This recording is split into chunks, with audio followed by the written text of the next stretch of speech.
तो हेलो दोस्तों, मेरा नाम धनंजय है। इस वीडियो में मैं आज बात करने वाला हूँ शॉर्ट टर्म इन्वेस्टमेंट स्ट्रैटेजी की। शॉर्ट टर्म इन्वेस्टमेंट स्ट्रैटेजी क्या होती है? कोई भी कम ड्यूरेशन का आपका अगर टारगेट हो, गोल हो, उसको पूरा करने के लिए आप जब पैसे को अपने ऐसी जगह इन्वेस्ट करते हैं जहाँ पे वो सेफ हो, जहाँ पे आपको एक ढंग से रिटर्न जनरेट करके दे सके, तो उसे हम शॉर्ट टर्म इन्वेस्टमेंट स्ट्रैटेजी बोलते हैं, सिंपल सी लैंग्वेज में। तो 2-3 स्ट्रैटेजी डिस्कस करूँगा और ये आपको डिसाइड करने में हेल्प, या आपको डिसाइड जब भी आप करोगे उसमें ये पॉइंट्स हेल्प करेंगे to get the better idea, to have better output. और लिक्विडिटी कैसी होनी चाहिए, ये सारी इस छोटे से वीडियो में डिस्कस करूंगा। तो आखिरी तक देखिएगा और अगर पसंद आए चैनल तो सब्सक्राइब करके ही जाइएगा, अगर अभी तक नहीं किया है तो चलिए सबसे पहले शॉर्ट टर्म गोल को डिफाइन कर लेते हैं। ये है क्या? शॉर्ट टर्म गोल्स हो सकता है फ़ोन लेना। आपको एप्पल का फ़ोन लेना है लेकिन आप ईएमआई में लेना चाहते, पूरा पैसा एक साथ है नहीं, तो आपने सोचा कि यार दिवाली में इस बार हम एप्पल का फ़ोन लेंगे, तो वो आपका एक शॉर्ट टर्म गोल हो गया। आपको कार लेना है न्यू ईयर पे या दिवाली में या कभी भी, तो वो शॉर्ट टर्म गोल हो गया। आपको फॉरेन घूमना है, वो एक शॉर्ट टर्म गोल हो गया। तो कुछ भी ऐसा छोटे ड्यूरेशन, अगले साल आपके बच्चे को हायर एजुकेशन के लिए फॉरेन जाना है या बड़े इंजीनियरिंग कॉलेज या मेडिकल कॉलेज में एडमिशन लेना है या कोई और कॉलेज में, तो वो आपका एक शॉर्ट टर्म गोल हो गया।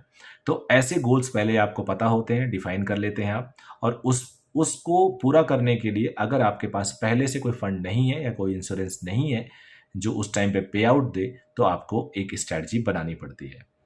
अब यही स्ट्रैटेजी इस वीडियो में डिस्कस करने वाला हूँ। शॉर्ट टर्म गोल पहले आपको डिसाइड करना होगा कि शॉर्ट टर्म गोल क्या है। उसके बेसिस पे आपको उसके जो स्ट्रैटेजी है वो डेवलप करनी होगी। अब स्ट्रैटेजी में सबसे पहला पॉइंट आता है selection criteria for short term investment. Selection criteria क्या होगा? शॉर्ट टर्म इन्वेस्टमेंट मुझे करना है तो मैं क्या क्या देखूंगा किसी भी एसेट क्लास में। एसेट क्लास उसको कहते हैं जहां पे हम पैसे डालें, म्यूचुअल फंड में, गोल्ड में, एफडी में, या ज़मीन खरीद लें, या कोई फ्लैट खरीद लें, या कोई बना बनाया घर कोठी खरीद लें, तो वो एसेट क्लास कहलाता है। अब जिस एसेट क्लास में मुझे पैसे डालना है उसके लिए हमें क्या क्या देखना होगा? उसकी सेफ्टी देखनी होगी कि हमारा पैसा सेफ है कि नहीं है। ज़्यादातर हम गवर्नमेंट बैंक में अपने पैसे को सेफ मानते हैं और होता भी है, क्योंकि पिछले कई सालों से ऊपर वाले की दया से कोई भी बैंक बैंकरप्ट नहीं हुआ, और ख़ासतौर पे गवर्नमेंट बैंक। हालांकि वहाँ पे भी गवर्नमेंट आपको केवल 5 लाख रुपए की जमा पूंजी की ही इंश्योरेंस देता है, लेकिन फिर भी ऐसा माना जाता है कि वो सेफ है। और कुछ कुछ बड़े बैंक तो सेफ्टी हो गई। म्यूचुअल फंड तो लिखा ही जाता है सब्जेक्ट टू मार्केट रिस्क, लेकिन फिर भी म्यूचुअल फंड को रिलेटिवली डायरेक्ट इंडेक्स फंड से सेफ माना जाता है, इंडेक्स से। यहाँ पे पिछले कई सालों को देख के हम प्रेडिक्ट करते हैं कि सेफ होगा, लेकिन वहाँ ये भी लिखा होता है कि past performances does not guarantee about the future return. तो लेकिन फिर भी ऐसा हम एज्यूम करते हैं क्योंकि इतना रिस्क लेना पड़ता है हम लोग को। उसके बाद आ जाता है उसकी लिक्विडिटी और एसेसिबिलिटी। सेफ्टी के बाद लिक्विडिटी एंड एसेसिबिलिटी, कि यार जब आपको ज़रूरत पड़ रहा है तो आप पैसे निकाल पा रहे हो कि नहीं पा रहे हो। बैंक सबसे ज़्यादा लिक्विड माना जाता है। आज गए, विड्रॉल फॉर्म भरा या चेक काटा, पैसा विड्रॉ कर लिए, यूपीआई से पैसा निकाल लिया। एफडी भी एक ही दिन में ब्रेक हो जाता है विद सर्टेन कंडीशंस। उसके बाद क्या लिक्विडिटी है? गोल्ड की लिक्विडिटी। आपने गोल्ड खरीद लिया, बेचने जाओ तो थोड़ा सा एम्बेरसमेंट लग रहा है आपको।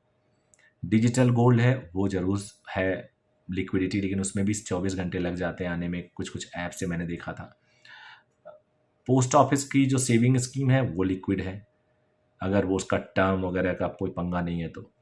म्यूचुअल फंड 24 घंटे से 3 से 5 दिन के अंदर वो पैसा आपके पास आ जाता है, वर्किंग डेज, तो वो उतना लिक्विड नहीं होगा।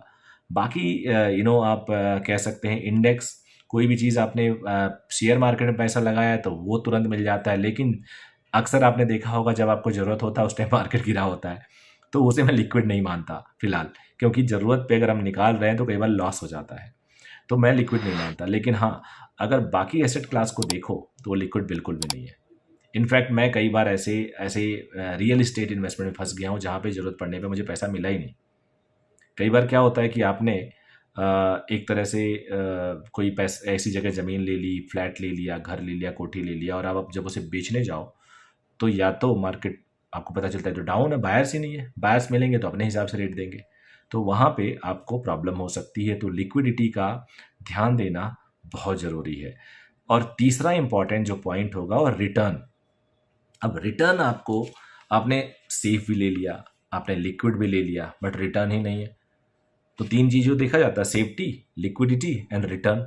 तो रिटर्न आपको पता चला कि 2% मिल रहा, 3% मिल रहा है, इन्फ्लेशन को ही बीट नहीं कर पा रहे हैं, तो एटलीस्ट आपका जो भी इन्वेस्टमेंट होना चाहिए वो ऐसा होना चाहिए कि रिटर्न आप इन्फ्लेशन को बीट कर पाए। एटलीस्ट आपका पैसा कम तो ना हो, ज़्यादा ना हो तो कम से कम तो ना हो। लेकिन हम इन्वेस्टमेंट की बात जब करते हैं तो हम कम होने और बराबर होने की बात नहीं करते, हम ज़्यादा होने की बात करते हैं। बहुत सारे फंड्स हैं, बहुत सारे फंड्स हैं, ओवरनाइट फंड है, लिक्विड फंड है, अल्ट्रा लिक्विड फंड है, लेकिन जितने भी ऐसे फंड है ना, उनका जो एनुअल रिटर्न है वो लगभग लगभग एफडी के बराबर ही है। तो मेरा जो पर्सनल मैं आप लोग को ओपिनियन दे रहा हूँ कि अगर आपको 1 साल 2 साल की आपकी जो होराइजन है, तो उस होराइजन को आपको कैसे डिस्ट्रीब्यूट करना होगा।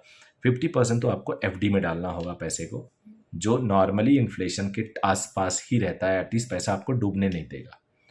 दूसरा, आपको कुछ पार्ट उसका म्यूचुअल फंड में डाल देना होगा। म्यूचुअल फंड इतना भी नहीं डाउन करेगा, अगर करेगा तो थोड़ा सा संभाल लेगा। और अगर आप बहुत अच्छा इन्वेस्टमेंट स्ट्रैटेजी, अगर सारे उसके फंडामेंटल चेक करके, फंडामेंटल पे रिसर्च करो ना यार, मैंने कई वीडियो बना रखे हैं। आजकल तो इतने ऐसे ऐसे ऐप्स आ गए हैं जो कंपनी को कई कई पैरामीटर पे स्क्रीन करके देंगे, उसका मार्केट कैप कितना, उसके पास कर्जा कितना है, उसका रिटर्न ऑफ इन्वेस्टमेंट कितना है, उसका आरओई कितना है, उसका आरओआई कितना है, उसका अल्फा क्या है, उसका बीटा क्या है। ये सारी इंफॉर्मेशन आपको उस स्क्रीनर से मिल जाएगी, सो दैट आप एक बढ़िया कंपनी चुन पाओ जिसमें आप पैसा डाल पाओ। तो कुछ परसेंट, 10%, 15% पैसा आप डायरेक्ट शेयर मार्केट में भी डाल सकते हो, अगर आपका होराइजन 1 साल 2 साल है तो। क्योंकि जनरली अच्छी कंपनीज 1-2 साल में ग्रो करेंगी। म्यूचुअल फंड भी अच्छा 1-2 साल में ग्रो करेगा ही करेगा। यानी अपने पैसे को 50% एफडी डाला, 30% आपने डाल लिया म्यूचुअल फंड, 20% डाल लिया आपने सीधे निफ्टी में, या फिर आप चाहो तो इसको और ब्रेक करो, कुछ पार्ट गोल्ड में डाल दो, 7-8%, 6% से 8% का रिटर्न मिलेगा। कुछ पार्ट आप इसको पोस्ट ऑफिस में डाल दो, वहाँ पे पोस्ट ऑफिस के कुछ स्कीम होते हैं जो बैंक से थोड़ा ज़्यादा होते हैं, 0.5-1% ज़्यादा होते हैं, वहाँ पे डाल के आप इन सारे चीज़ों को डिस्ट्रीब्यूट करके, या कुछ ओवरनाइट फंड होते हैं।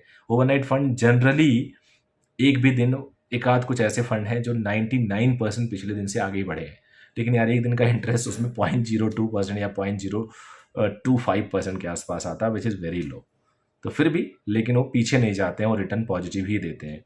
तो इन सारे फैक्टर को देखते हुए अगर आप प्लान करते हो अपनी शॉर्ट टर्म इन्वेस्टमेंट स्ट्रैटेजी को, सो आई होप आपको दिक्कत नहीं आएगी और आपको फ़ायदा ही मिलेगा। So thank you very much, bye bye, take care.